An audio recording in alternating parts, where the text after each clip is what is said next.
2026년 1월 23일, 오늘 시장을 깊이 있게 분석해보는 시간입니다. 제공해주신 자료들을 보니까요. 와, 오늘 시장은 정말 흥미로운 두 얼굴을 가지고 있네요. 한쪽에서는 주식 시장이 역사적인 기록을 세우면서 아주 뜨겁게 달아오르고 있고요. 다른 한쪽에서는 이 부동산 시장이 정책 변화 앞에서 뭐랄까 숨을 고르고 있습니다. 그래서 오늘 저희의 목표는 이 두 시장을 움직이는 핵심 동력이 무엇인지, 그리고 이 상반된 흐름이 무엇을 의미하는지 명확하게 짚어보는 겁니다. 시장 분석 자료랑 뉴스 요약을 바탕으로 핵심만 딱 뽑아 드릴게요. 자, 그럼 이 자료들을 한번 자세히 들여다볼까요? 먼저 모두의 시선이 쏠렸던 주식 시장의 그 역사적인 순간부터 시작하겠습니다. 가장 먼저 눈에 띄는 소식은 바로 코스피입니다. 장중에 드디어 5천선을 회복했어요. 전날 사상 처음으로 5천을 돌파한 이후에 그 강세가 계속 이어진 거죠. 물론 마감 지수는 4,990.07포인트로 5천선에 아주 살짝 못 미치긴 했습니다. 0.76% 상승으로 마감했는데 거의 다 왔다가 마지막에 살짝 주춤한 모양새네요. 이 상승을 이끈 주역들은 역시 대형주였습니다. 삼성전자, SK하이닉스는 물론이고 현대차, 그리고 방산, 중공업, 바이오 관련주까지 힘을 보탰고요. 특히 장중에는 증권주와 네이버, 카카오페이 같은 이런 디지털 자산 관련주들의 움직임이 아주 컸다는 점도 흥미로운 대목입니다. 여기서 흥미로운 점은 투자자들의 동향입니다. 자료를 보면 개인과 기관은 순매수, 그러니까 주식을 사들인 반면에 외국인은 순매도, 즉 주식을 팔았다는 것을 알 수 있습니다. 아, 정말요? 네, 지금 시장 분위기가 이렇게 뜨거운데 외국인들은 팔았다? 이건 좀 이상한데요? 그렇죠. 이것이 시사하는 바는 명확합니다. 현재의 강세는 국내 투자자들의 강한 투자 심리가 이끌고 있지만 외국인 투자자들은 아직 보수적인 시각을 유지하고 있다는 뜻이죠. 시장을 보는 시각에 온도차가 있는 겁니다. 아, 그렇군요. 코스피만 뜨거웠던 건 아니죠. 코스닥도 천스닥이라는 별명처럼 1000포인트에 거의 근접했습니다. 지수가 993.93포인트까지 올랐어요. 코스닥 시장에서는 바이오와 기술 관련 테마주들이 2% 중후반대의 강한 상승률을 보이면서 반등을 주도했습니다. 이걸 더 큰 그림에서 보면 코스닥의 이런 움직임은 단순히 지수가 오르는 것 이상의 의미를 가집니다. 오랜 약세 구간에서 벗어나서 다시 상승 동력을 확인했다. 이런 평가가 나오는 이유죠. 그렇군요. 이 전체적인 증시 랠리의 배경을 한번 정리해 볼 필요가 있습니다. 가장 근본적인 동력은 역시 AI와 반도체 수요의 강세입니다. 이게 시장 전체를 끌어올리고 있고요. 여기에 3자 상법 개정 같은 기업 지배 구조 개선에 대한 기대감이 더해져서 시장 분위기를 한껏 띄우고 있는 겁니다. 거시적인 환경도 우리에게 유리하게 작용하고 있다는 말씀이시죠? 네, 맞습니다.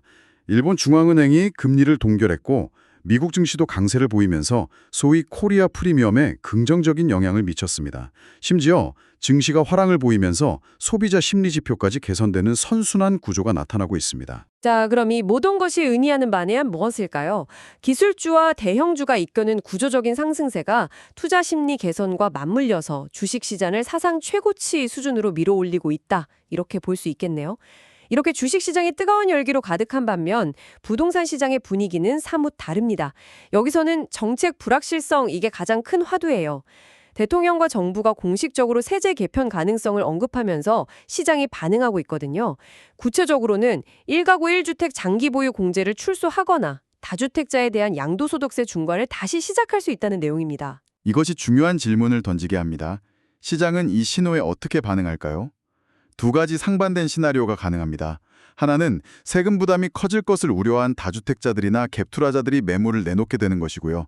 다른 하나는 정책이 어떻게 바뀔지 모르는 불확실성 때문에 거래 자체가 위축될 가능성입니다. 아, 그러니까 매물이 쏟아져 나오거나 아니면 아예 꽁꽁 얼어붙거나 둘 중 하나라는 거군요. 네, 그래서 시장 참여자들은 절세를 위한 매물이 과연 언제쯤 시장에 나올 것인가 이걸 예의주시하고 있습니다. 그런데 여기서 또 재미있는 데이터가 하나 있습니다. 이런 불확실성에도 불구하고 소비자 심리 조사에 나타난 집값 기대 지수는 51개월 만에 최고치를 기록했다는 점입니다. 정책은 불안한데 사람들은 여전히 집값이 오를 것이라고 기대하고 있다는 뜻이잖아요. 이건 어떻게 해석해야 하죠? 이 현상을 장기적인 흐름 속에서 이해해야 합니다. 2025년 말부터 집값은 꾸준히 상승해왔지만 각종 규제로 인해서 거래량 자체는 계속 감소해온 상태였거든요. 아, 거래는 줄었는데 가격은 올랐다. 그렇습니다.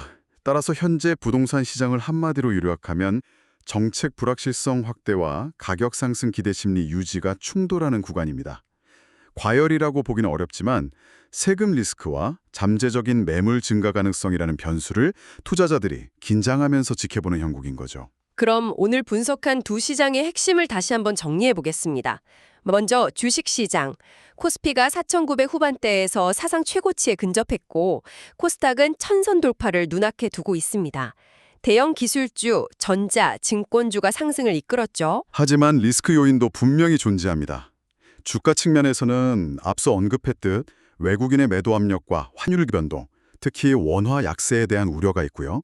또한 상승세가 특정 업종에 집중되어 있어서 시장 전체로 확산되지 못할 가능성도 점검해야 합니다. 부동산 시장의 리스크는 역시 정책이겠군요. 네, 맞습니다.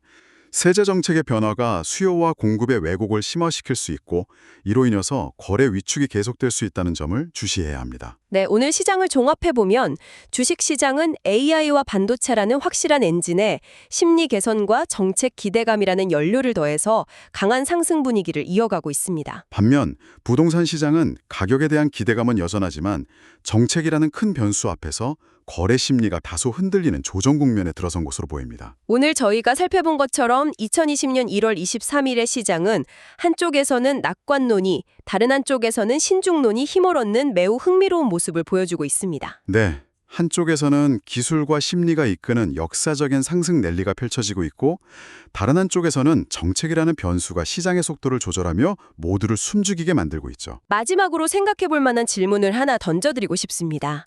오늘 분석에서 우리는 국내 투자자들이 주식시장의 상승을 주도하는 동안 외국인들은 관망하거나 오히려 주식을 팔고 있다는 점을 확인했습니다. 여기서 이런 질문을 던져볼 수 있겠습니다. 과연 외국인이라는 큰 손에 참여 없이 국내 투자자들이 이끄는 이 랠리는 얼마나 더 지속될 수 있을까요? 그리고 외국인들을 다시 시장으로 불러들이거나 혹은 그들의 신중함이 옳았음을 증명하게 될 결정적인 계기는 무엇이 될까요? 이 점을 생각해 보시면 앞으로의 시장을 전망하는 데 좋은 관점이 될 것 같습니다.